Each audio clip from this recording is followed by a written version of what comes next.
प्यारे बच्चों, mathematics online class में आप सभी का स्वागत है। आज के इस वीडियो में हम कक्षा 8 विषय गणित में चैप्टर नंबर 13 सीधा और प्रतिलोम अनुपात के बारे में प्रश्नावली 13.1 के प्रश्न नंबर 4 से आगे हल करेंगे।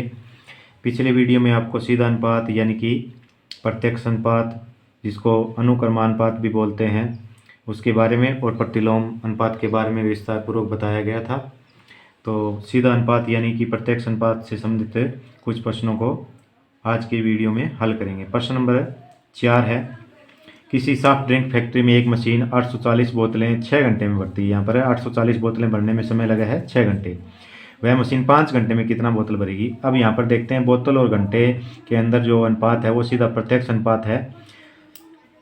इसको हल करने के लिए एक टेबल तैयार करते हैं। यहाँ पर लिखते हैं घंटे और इसके नीचे लिखते हैं बोतलें।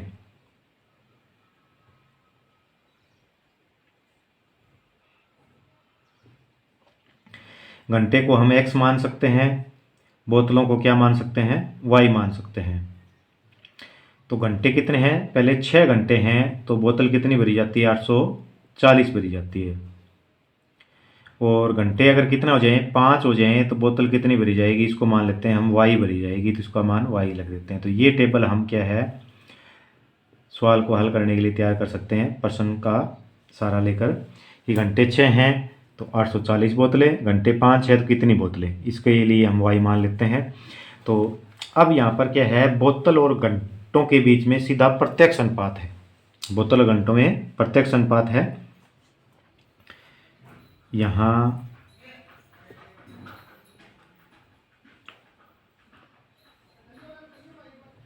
घंटे व बोतलों में प्रत्यक्ष या सीधा कह सकते हैं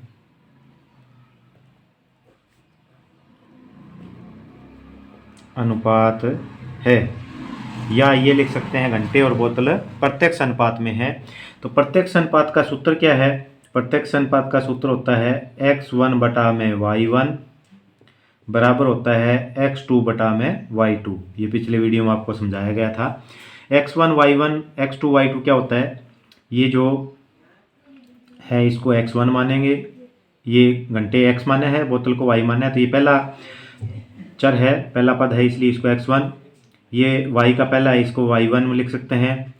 इसको क्या है, दूसरा है x का ये, तो x2, इसको y का दूसरा है तो ये y2 मान सकते हैं। तो अब इसको क्या है, मान रख के क्रॉस मल्टीप्लाई कर देंगे तो हमारा आंसर आ जाएगा। तो इसमें हम मान रखते हैं x1 कितना है 6 और y1 कितना है 840 बराबर x2 कितना है 5 और y2 y मान लिया। अब यहाँ क्रॉस मल्टीप्लाई करने पर, क्रॉस मल्टीप्लाई करेंगे y और 6 की गुना कितनी आ गई आपकी 6y बराबर 840 और 5 की गुना है तो इसको गुना में लिख देते हैं, गुना में 5। अब यहाँ पर 6 की वैल्यू या नहीं y की वैल्यू याद करेंगे, y बराबर कितना आ जाएगा 840, इसकी गुणा बाद में हल करेंगे हम कैंसिल करने के बाद, बट गुणा में 5 और 6 क्या है, यहाँ पर y के साथ गुना है, दूसरी तरफ लेके आएंगे y क्या आ जाएगा, 6 क्या आ जाएगा, बटा में आ जाएगा। अब इसको कैंसिल करके y की वैल्यू बड़ी आसानी से ज्ञात कर सकते हैं। तो 6 एकम 6, यहाँ पर 6 एकम 6, 2 बच के 6 चौक 24, 0 की 0, यानी 140 और 5 की गुना आ जाएगी y बराबर 0 0, 5 चौके 20, 2 हासिल 5 और 2 7, 700। ये किस चीज़ में है, बोतलों में आया है, तो यहाँ पर क्या आ जाएगी, बोतलें। 700 बोतलें कितने घंटों में भरी जाएगी, 5 घंटों में। तो अब इसकी आंसर एक लाइन में हम आंसर लिख देते हैं कि क्या है, 5 घंटे में, 5 घंटों में बोतलें भरेगी, 5 घंटों में बोतलें भरेंगी बराबर 700। तो इस प्रकार बड़ी आसानी से हम क्या है, प्रत्यक्ष अनुपात का सूत्र लगाकर, ये प्रत्यक्ष अनुपात का सूत्र है, ये आपको पिछले वीडियो में बड़ी अच्छी तरह समझाया गया था। इसका प्रयोग करके हम इससे संबंधित प्रश्नों को हल कर सकते हैं। प्रश्न नंबर 5 देखते हैं। प्रश्न नंबर 5 है आपका, एक बैक्टीरिया जीवाणु के फोटोग्राफ को 50,000 गुना आवर्तित करने पर उसकी लंबाई 5 सेंटीमीटर हो जाती है। तो यहाँ पर क्या है, ये इसका 50,000 गुना आवर्धन है। एक्चुअल उसकी लंबाई कितनी है, 5 सेंटीमीटर हो जाती है उसकी लंबाई आवर्धन करने पर। इस बैक्टीरिया की वास्तविक लंबाई क्या है यदि फोटोग्राफ को केवल 20,000 गुना आवर्धित किया जाए। तो लंबाई और आवर्धन इसमें क्या है, दो इकाइयाँ हैं। तो यहाँ पर लिखेंगे लंबाई किसकी, बैक्टीरिया की, यहाँ लिख देंगे बैक्टीरिया की लंबाई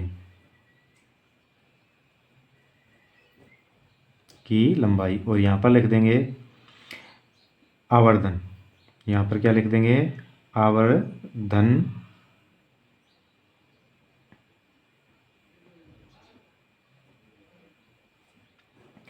इसको मान लेते हैं x और इसको क्या मान लेते हैं, y मान लेते हैं। तो इनकी टेबल में वैल्यू रख देते हैं हम। बैक्टीरिया की लंबाई कितनी, 5, तो आवर्धन कितना, 50,000 गुना, इकाई दहाई सैकड़ा हजार 10,000 50,000 क्या हो जाता है, गुना हो जाता है, गुना। और लंबाई ज्ञात करनी है तो इसको क्या क्या लिख सकते हैं, x ही लिख सकते हैं हम, ये हमें ज्ञात करनी है। तो और आवर्धन कितना गुना, 20,000 गुना हो जाता है। अब ये जो बैक्टीरिया की लंबाई और आवर्धन आपस में क्या है, प्रत्यक्ष अनुपात में है। तो इसको प्रत्यक्ष अनुपात के सूत्र द्वारा हल कर सकते हैं। तो लिखेंगे यहाँ बैक्टीरिया की लंबाई व आवर्धन प्रत्यक्ष अनुपात में है,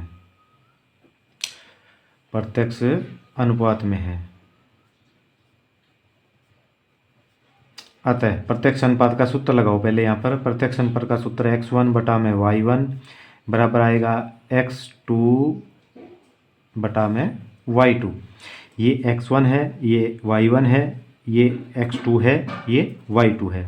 यानी कि x की पहली वैल्यू x1, x की दूसरी वैल्यू x2, y की पहली वैल्यू y1 और y की दूसरी वैल्यू y2। तो इसमें अब हम मान रखते हैं, x1 है आपका 5, y1 है आपका 50,000 बराबर x2 आपका नहीं है, ये x ही मानना है हमने, और ये आपका y2 है 20,000। अब इसकी क्रॉस मल्टीप्लाई करते हैं। क्रॉस मल्टीप्लाई करने पर हमारा आंसर आ जाएगा। x की इसकी वैल्यू याद करते हैं, 50,000 की, 50,000 की, x की 50,000, x आ गई। 20 की 5 की गुना करते हैं, 5 गुना में 20,000 की। अब x की वैल्यू याद करेंगे तो 5 गुना में 20,000 सेम का सेम, और 50,000 यहाँ पर गुना है तो ये 50,000 क्या आ जाएगा, यहाँ पर भाग में आ जाएगा आपका। यहाँ पर 4 0 से 4 0 कैंसिल, 5 से 5 कैंसिल, कितना आया, केवल 2 आया आपका। 2 ये किस चीज़ में है, ये आपका बैक्टीरिया की लंबाई किस में दी हुई है, सेंटीमीटर में दी हुई है। यहाँ पर लिख भी सकते हैं सेंटीमीटर में। तो उत्तर क्या आएगा, 2 सेंटीमीटर आएगा आपका आ गया। नीचे आंसर आपका नोट भी कर सकते हो आप कि अतः बैक्टीरिया की लंबाई, अतः बैक्टीरिया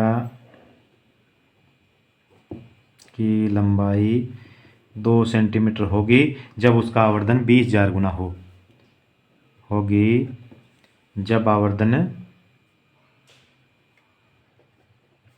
20,000 गुना हो। तो अब इसी प्रश्न में एक बात और पूछी गई है, इस बैक्टीरिया की वास्तविक लंबाई क्या है।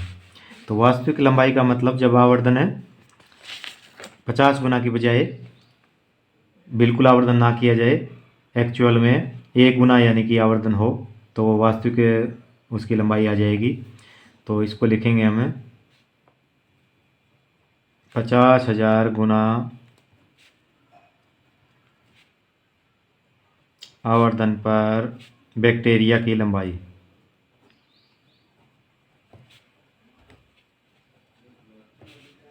पाँच सेंटीमीटर। तो वास्तविक उसकी लंबाई कब होगी, जब आवर्धन कितना हो, 1 गुना हो। 1 गुना आवर्धन पर बैक्टीरिया की लंबाई आएगी, कम के लिए भाग 5 बटा में 50,000 आ जाएगा, ये सेंटीमीटर में आ जाएगी। आप इसको इतना भी लिख सकते हैं। आगे इसको सरल करेंगे तो इसको घात या घातांक के रूप में, क्या सरल करेंगे तो घातांक के रूप में लिख सकते हैं इसको, इसका मानक रूप लिखना चाहें जैसा हमने पिछले चैप्टर में सीखा था। 5/5 गुना में 10,000 लिख सकते हैं, इकाई, दहाई, सैकड़ा, हज़ार, 10,000। तो इसको लिख सकते हैं 5/5 गुना में 10 की शक्ति 4। 10 की शक्ति 4 बार गुना करेंगे तो 10,000 आ जाएगा। आगे इसको क्या लिखेंगे, 5 गुना में, यहाँ पर 5 की शक्ति 1 है तो क्या आ जाएगा आपका, ऊपर लेके जाएंगे तो ये शक्ति किस में हो जाएगी, माइनस में हो जाएगी। 5 की शक्ति 1 है, जब संख्या का व्युत्क्रम लेते हैं तो शक्ति क्या है, माइनस में चली जाती है। गुना में 10 की शक्ति भी कितने हो जाएगी, -4 हो जाएगी। जब इन संख्याओं का व्युत्क्रम लेते हैं तो ये शक्तियाँ किस में हो जाती है, माइनस में। ये हमने चैप्टर नंबर 12 में सीखा था। तो अब यहाँ पर 5, अब आधार बराबर हो, इसकी शक्ति जमा का 1, इसकी शक्ति घटा का 1, तो आधार बराबर हो तो शक्तियाँ गुना के अंदर जुड़ जाती है। तो 1 जमा का घटा का 1 गुना में 10 की शक्ति -4। 5 की शक्ति कितना हो जाएगा, 1 में से गया 0, 5 की शक्ति कितनी होगी, 0, गुना में 10 की शक्ति -4। अब आपको घातांकीय नियमों में बताया गया था पिछले चैप्टर में कि किसी भी आधार की शक्ति 0 हो तो कितना आता है, 1 उत्तर आता है, गुना में 10 की शक्ति -4। तो इसको 1 से गुणा करेंगे तो सेम आ जाएगा, 10 की शक्ति -4 आपका क्या है, सेंटीमीटर में इसकी आपकी लंबाई आ जाएगी वास्तविक इसकी। तो ये आपका दूसरा उत्तर है इस प्रश्न नंबर 5 का। प्रश्न नंबर 6 है, एक जहाज के मॉडल में उसका मस्तूल 9 सेंटीमीटर ऊंचा है। मॉडल का मतलब क्या है, जो वास्तविक जहाज है उसका छोटा नमूना है। तो जबकि वास्तविक जहाज का मस्तूल 12 मीटर ऊंचा है, तो जहाज की लंबाई 28 मीटर है मस्तूल की, तो उसके मॉडल की लंबाई क्या होगी। तो यहाँ पर दो चीज़ है, एक तो जहाज का मॉडल, जहाज का मॉडल, जहाज के मॉडल का मस्तूल। दूसरा यहाँ पर है वास्तविक जहाज का मस्तूल।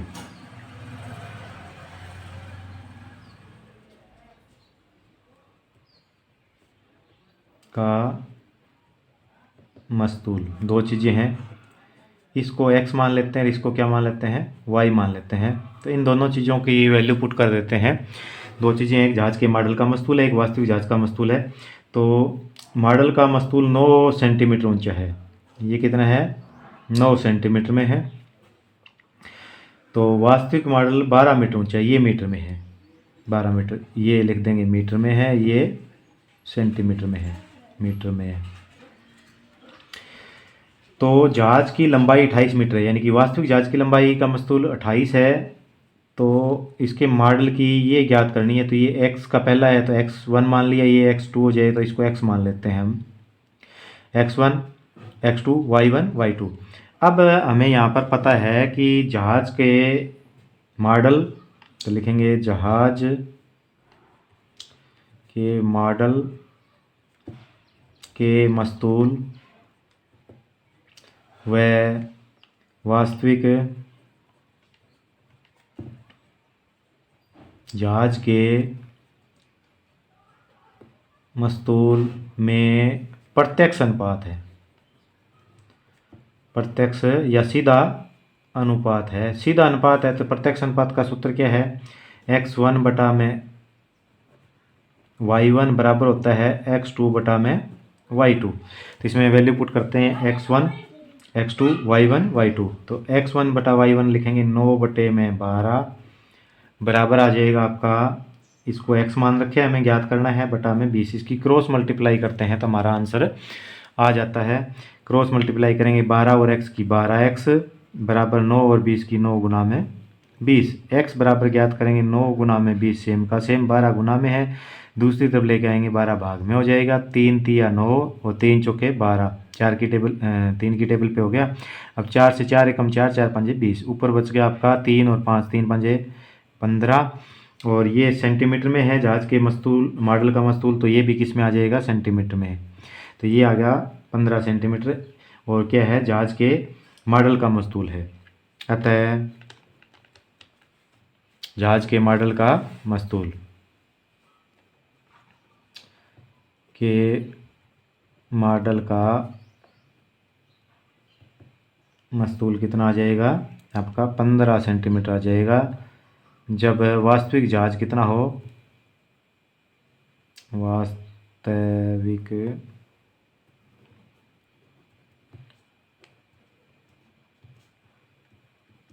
जहाज 20 मीटर हो, वास्तविक जहाज का मस्तूल कितना हो, 20 मीटर हो, तो जहाज के मॉडल का मस्तूल 15 सेंटीमीटर होगा।